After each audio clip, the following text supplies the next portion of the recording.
Last year I did a video on the Mario Kart series during its anniversary, and I mentioned this. I actually want to talk about the game, but I have a plan for a video on Double Dash next year.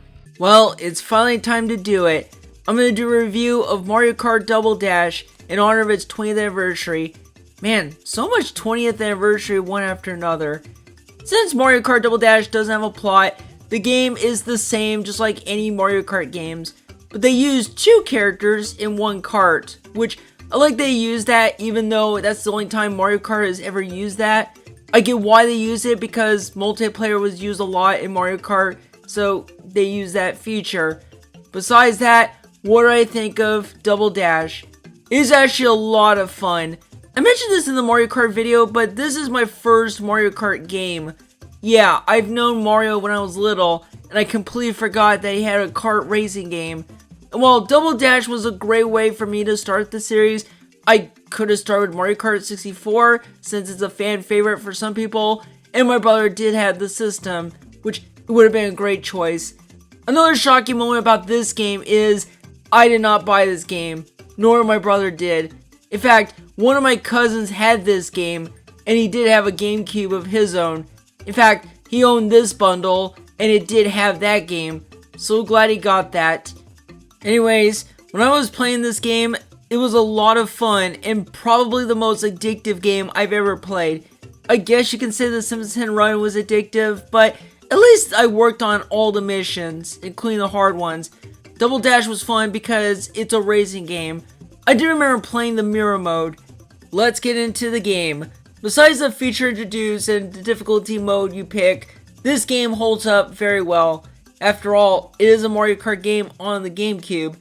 This was the last time Mario Kart game that didn't have online functionality before other games did. Double Dash didn't have any retro courses to the other three, and after Mario Kart DS, they finally used the retro courses later on, which I like that the Double Dash courses made it to other games. Out of my favorite courses, there's so many to choose.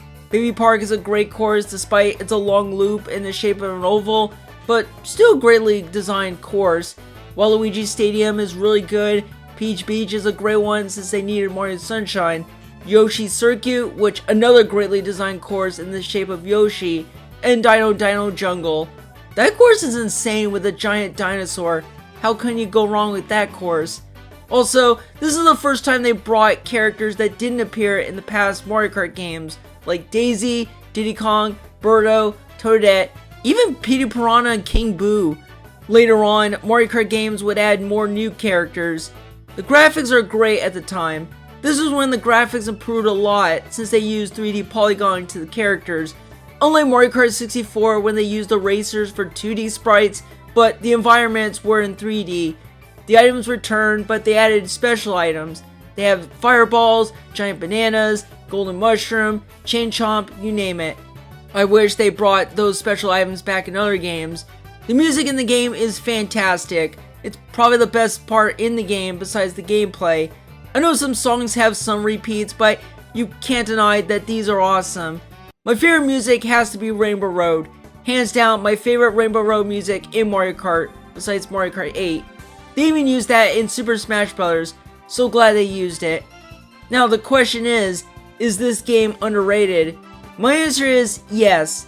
It is the second best-selling GameCube game behind Super Smash Bros. Melee and only had 6.96 million copies worldwide. It didn't reach higher than Super Mario Kart and Mario Kart 64.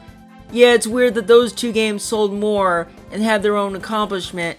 I do feel bad for Double Dash because it should have gotten more sales during the GameCube's life cycle along with Melee. Thankfully, the later games improved the sales a lot more, like DS, Wii, 7, and especially 8 Deluxe. All in all, I really do like this game, and it was great to start the Mario Kart series. Is it my favorite Mario Kart game? Of course not.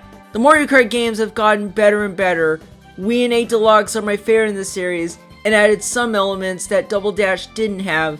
But yeah, Double Dash was that game that made me play throughout my childhood, besides the ones I cared for.